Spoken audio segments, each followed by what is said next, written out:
Hello guys, kain po tayo. Welcome back. Ang ulam ko po ngayon ay munggo. Kaya lang, mas naklap dyan. Yung munggo, nakalimutan ni Mrs. yung chicharon.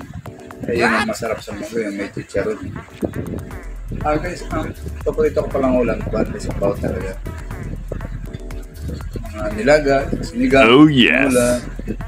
Basta may sabaw, yan, paborito ko yan.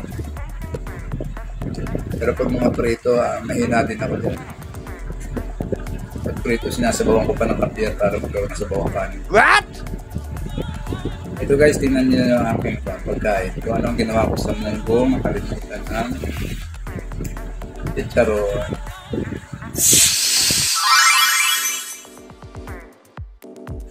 Yan po ang aking ulam. Munggo na naiwan ang chicharon. Wow. Kaya ang ginawa ko, bumili na lang ako ng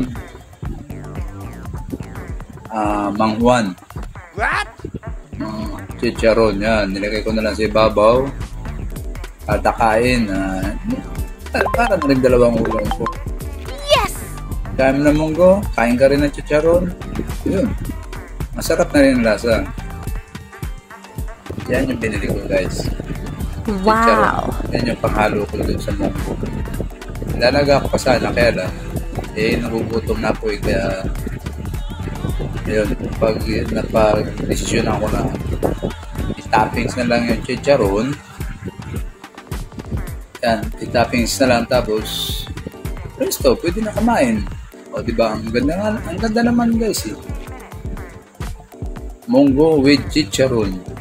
Very good. O, diba? Yun lang guys, maraming salamat. Thank you for watching. Bye!